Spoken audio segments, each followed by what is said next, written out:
Hello, friends. This is Timothy Chemo Bryan, your head instigator for Create Art Podcast, where I bring my over 30 years of experience in the arts and education world to help you tame your inner critic and create more than you consume. So, I would like to let you know that we're getting close to the end of Kickstart Creativity, that whole series that I've been doing since the beginning of 2023. And I will be taking about a week or two off to kind of reset the show and start a new series that I'm really excited about. I'll tell you more about it in the upcoming weeks. But I'm going to be doing, I really enjoyed doing this Kickstart Creativity series this past year. And I'm going to start a new series. And I'll need about a week or two to get everything all set up for you for 2024. So again, a couple more weeks of Kickstart Creativity, and then we'll kick it off into the new series. And you're going to be hearing some interviews coming up very shortly in the few weeks. I usually record things on Sunday, and the interviews will be coming out on Wednesdays. I've got about two or three lined up for us. So bear with me when we do the resets, but I promise it's going to be fantastic. I've got a new series lined up that like I said, I'm really excited about.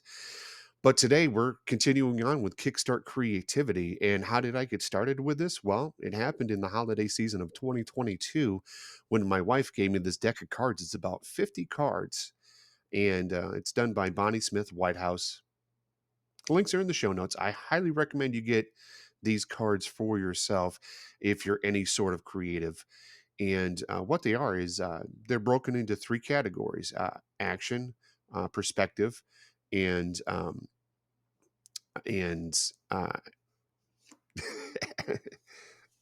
I apologize. I apologize. Action, perspective, and intention cards. That's it. I don't know why I keep on forgetting the intention cards. And each card, and for those of you that are watching me on YouTube, you get the video of me. You get to see my beautiful mug every Sunday morning. But one side is kind of funky, reminds me of the '70s, and then the other side has a lot of information on the back of it. So my wife got me these cards, and I thought, this is a great way to, you know, open up the vocabulary because a lot of words get thrown around in the art world and we don't quite understand what they mean. One of the big ones that I really hate is surreal, and surrealism, and that's really surreal because it's weird, and that's not what surrealism was about. So I like to make sure that you have the definitions of these words, what I consider the definition and examples of the words, and then the card gives you challenges to do.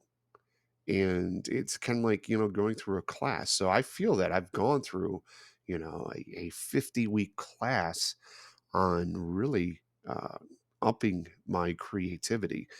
And, if you're waiting for inspiration, get this deck of cards. Just get it for yourself.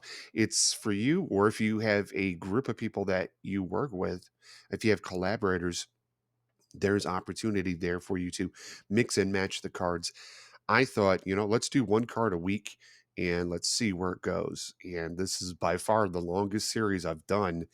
And it, for 2023 and 2024, it's had me come here every week and show up for you and give you my thoughts and give you my reactions and my definitions of these ideas. And it's kept me in a creative mindset the whole year. So if that's what you're looking for, I can't recommend these highly enough. So get the link, go onto the website and check it out for yourself. But today we're going to be talking about Refute or Refutation.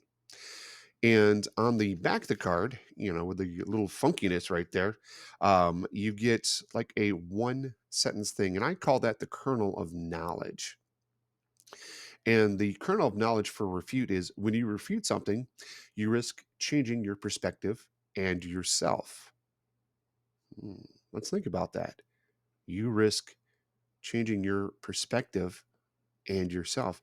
So we don't live in a vacuum. We don't live in a static world. I don't want to live in a static world. I like change. And I like to have things that I felt were true or were the way things are refuted, and with with good information on that.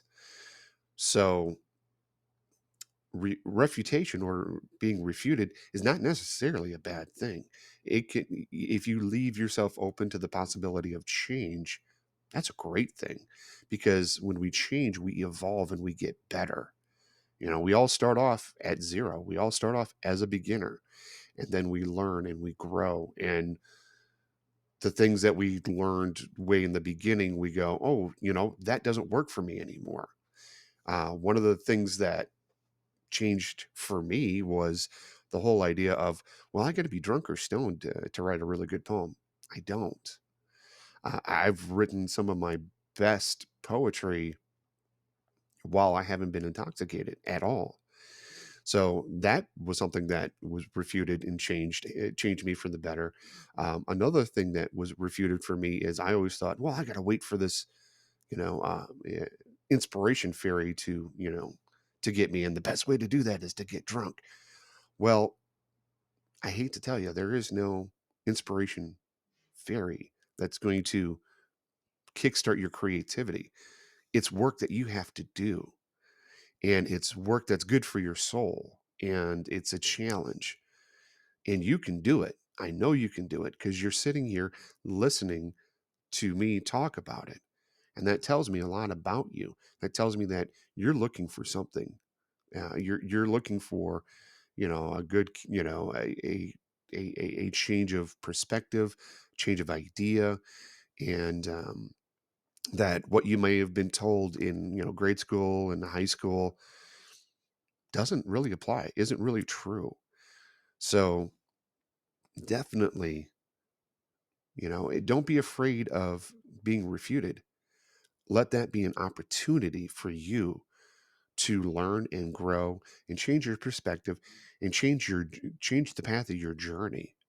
Sometimes we have to change the path of our journey. Sometimes we run into a dead end. I know with my poetry, I ran into a dead end where I was always writing about this dark-haired barista who, I had met pieces of that person throughout my life, but I kept on writing about it. And now I'm writing about things that are happening in the world around me, in my house, in my community, in my state, in my country, in my world. And that really opened up a lot. So there's a lot more than just one dark-haired barista to write about, and her customer, which, you know, the veil is very thin on that. It's always me, and she's always breaking my heart. Okay, well, that was fine for a time, but now I'm a parent, I'm a husband, I have a full-time day job, I'm a podcaster, I'm talking with people all over the world. That dark hair barista is being pushed to the side, and that's not what I have to write about anymore. I can write about anything I want to. I can paint anything I want to. I can do music about anything I want to. So that's where I'm at with it. A lot of my preconceived notions have been challenged. And, I always thought, academic world, that's where I'm going to be, and that's where I'm going to save the world. I'm in the government sector. I'm not even in the private sector. I'm in the public sector. And I've been in that for 15 years now. And I've changed people's worlds one person at a time. And that's what I intend to do with this podcast, to change your world, to give you a new perspective, to give you my perspective. And I definitely want to hear your perspective. So we'll talk more about how you can share your perspective with me at the end of the show. So, again, I like definitions, and I've been really kicked up about Cambridge Dictionary. I was doing Webster when I originally started these episodes, and I didn't like their definitions, so I changed it up and I went to Cambridge Dictionary. I like their definitions a little bit better. For me, a definition shouldn't have the word you're defining in the definition. And I saw Webster doing that a lot, but Cambridge was not. And Cambridge, for the most part, not 100% of the time, but for the most part, gave me some really good definitions that I can sink my teeth into. So, refute, according to Cambridge Dictionary, is to say or prove that a person, statement, opinion, etc., is wrong or false. To prove a statement, opinion, or belief to be wrong or false. Hmm. I think that's a little tough. I think that's a little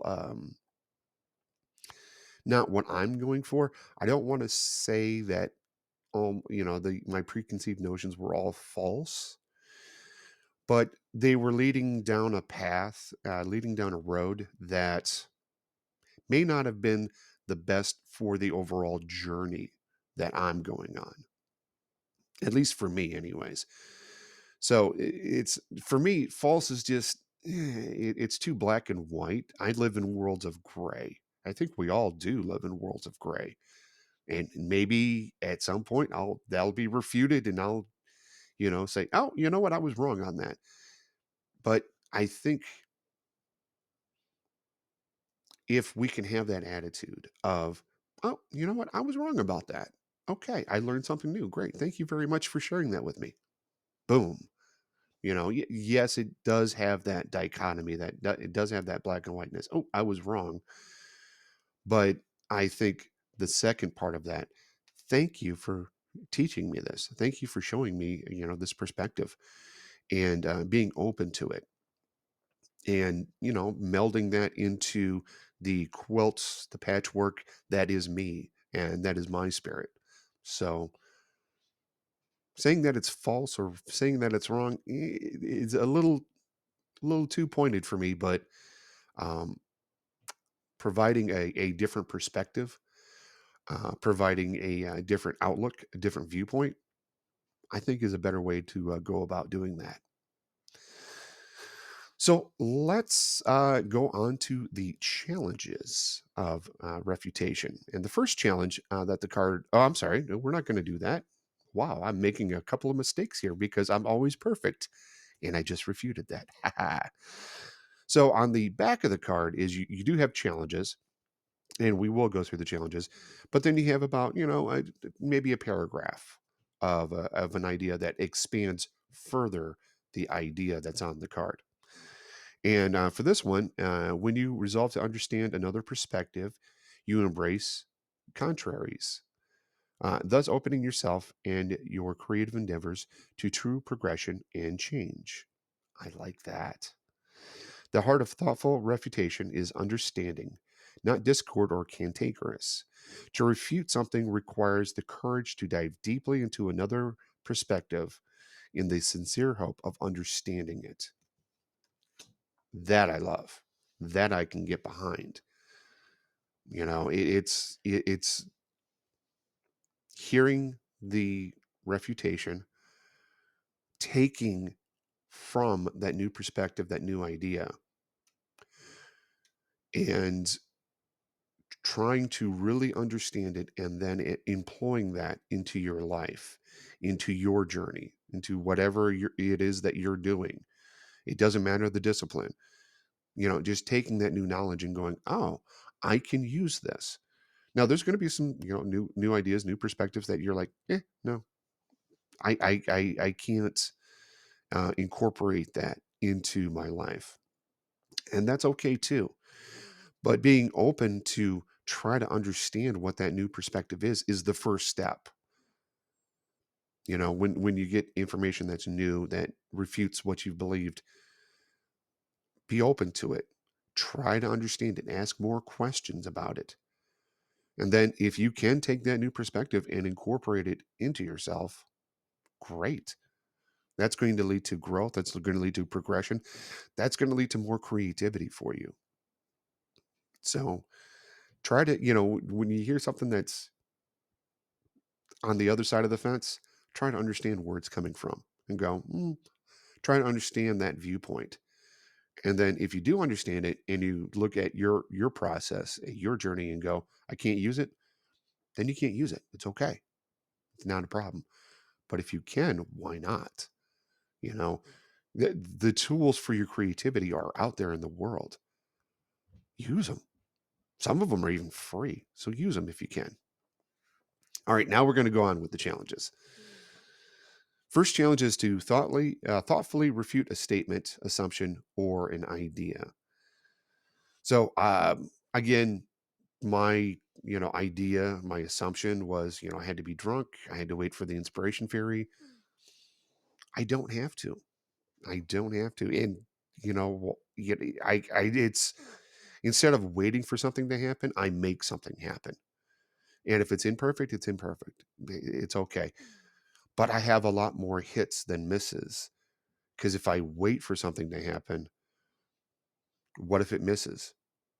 If I wait for that idea fairy to, or that inspiration fairy to come and get me and to drop it in my lap, or, if, somebody pours a cocktail and it's really weak, well, then, I'm not going to be, drunk or high and I'm not going to be able to create. Oh my goodness.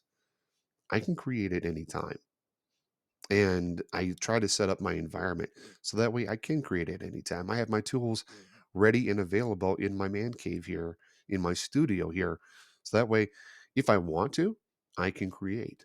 If I don't want to, if I need something else to do, like, my work computer is right here and my fun computer is right here. Um, Work is work and work gets done. Family is upstairs. They get taken care of. But this is where I go, where my intention is I'm going to create here. I'm going to create something here in this space. And, you can see if you're watching me on YouTube, you can see the books behind me. Um, a lot of my tools are right behind me here. The food to fuel the creativity is right here as well. So, think of, things that are holding you back and let's find ways to get past that. The next thing is seek understanding by reviving the ancient practice, a Greek practice of disoli logi, composing an argument on both sides of a heated issue. So here in America, we have the conservatives versus the liberals. And then we have us independents that are sitting in between going, all right, some of this stuff looks good. Some of this stuff looks good. That's why I'm an independent. Um, So try to see both sides of an argument. Always try to do that. Try to, I like to, for the most part, I don't do this all the time, but for the most part, I try to see the person as, hey, they're concerned about their kids, they're concerned about their welfare, they're concerned about, they are coming at this with an honest and good intention. And if you can do that, and then try to understand, okay, well, why do they think that way? Then you can really understand that argument and be able to accept it or refute it. But if you just you reduce them to the enemy or less than human, there you go. You're not going to listen to them. You're going to close that area of your life off. I'm not saying to be so open minded that your brain leaks out because you're going to have your experiences. You're going to have your perspective. You're going to have your ideas and your ideals. But try to listen to the other side. And I hate that term, the other side, because then it's us against you're in your speech and in your mind, you're setting yourself up as us against them.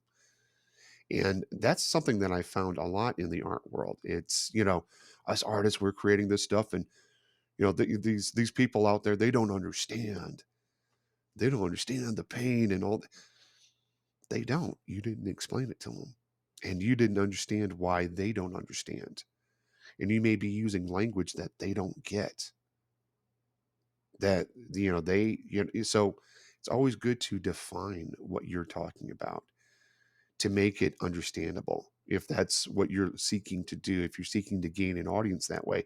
Because there's only so many of us creatives that are out here. We're maybe not your target audience. You may be trying to, you may have every artist in your community, you get rah, rah, rah. But what about the people that aren't artists in your community? Are you reaching out to them? Are you trying to help them understand? And are you trying to understand their lack of understanding? Might be a good time to go ahead and do that for yourself. The last challenge is to pretend to advocate for someone who holds a view that profoundly differs from your own. Oh gosh, that one is a tough one.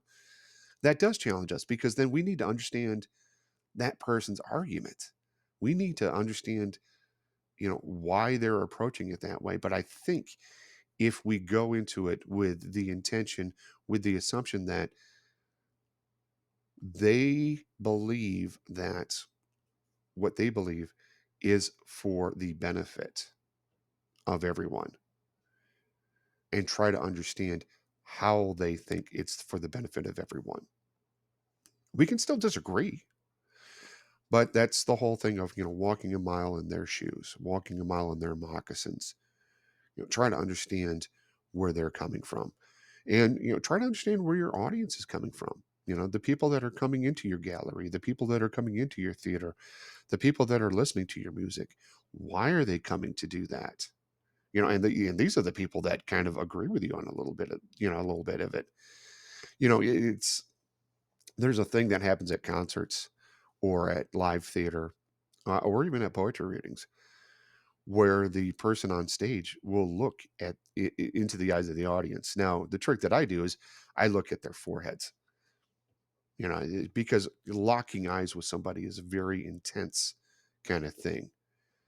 So, and I'm sure you've experienced that in your travels where you thought, "Oh yeah, that singer is singing right to me," or that poet is just, reading my life story on the stage there.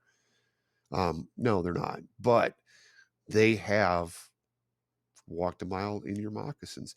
They understand their audience. I understand my audience. I understand that, you come here, week in and week out to get, a bit of inspiration, to get a bit of clarity, to get a little bit of a kick in the pants, and to get some ideas, and to know that you're not alone, that there is somebody out here that is struggling right along with you to get, my art out there and to do the best work that I can do. I'm right in it with you.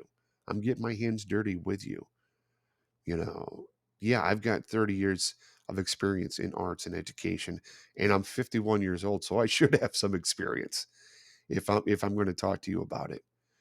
But I've always come from the underdog view, the underdog kind of thing. And, the kid that grew up in a blue collar household that has eaten government cheese and powdered milk, and didn't get all the breaks that everybody else got.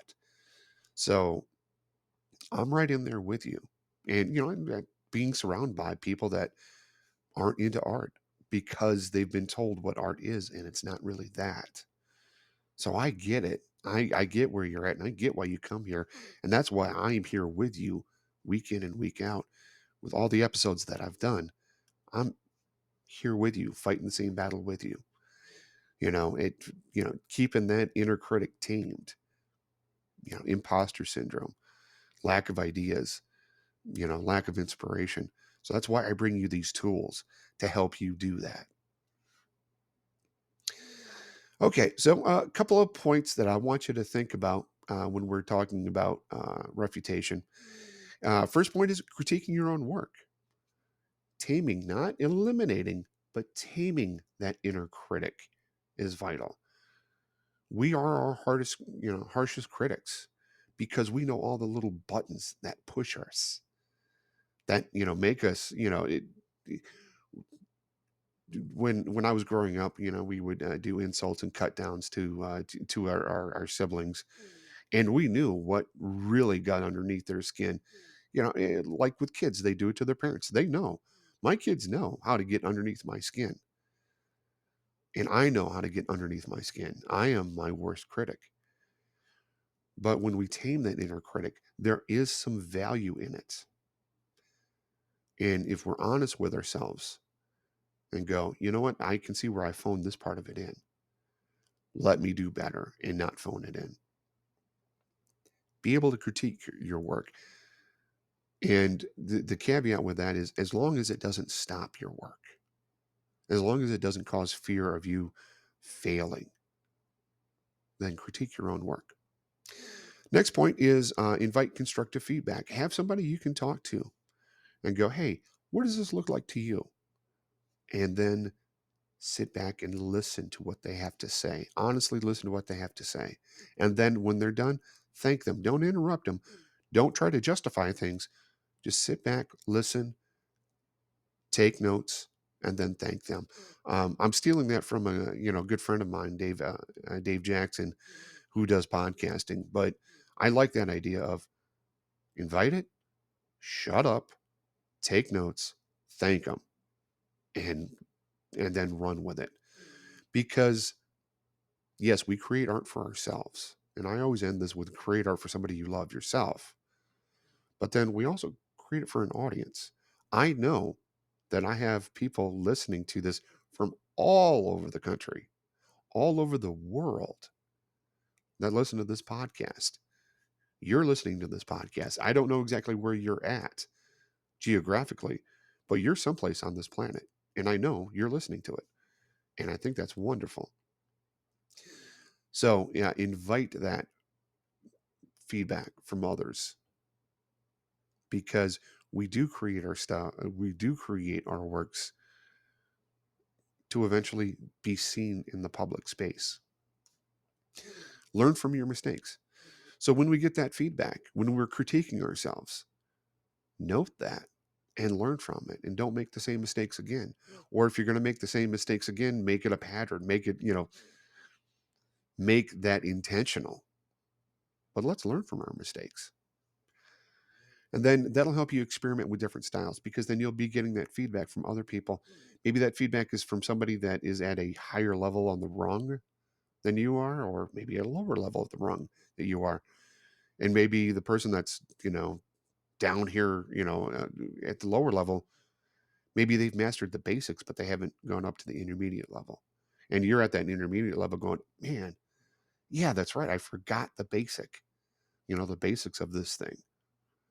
So make sure that you can critique or feedback from folks that are above and below you, and then folks that are from a different style, like a poet getting a critique from a dancer. Why not? They have something to say about it. They have a certain perspective, a certain life experience that they're bringing to the page. Listen to that, and then incorporate it into your practice. All right. Well, thank you so much for listening into this Kickstart Creativity series on refutation or refuting. If you'd like to go ahead and reach out to me, and if you need me to critique your work, by all means, you can reach out to me, Timothy at createartpodcast.com.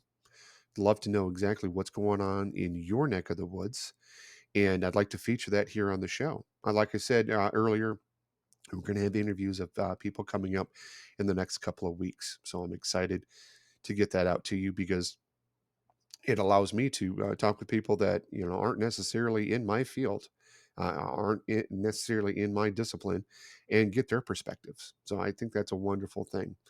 But yeah, go ahead and reach out to me and let me know what's going on with you. If you have questions or if you want me to critique your work, I'd be more than happy to take some time out and give you my perspective of it.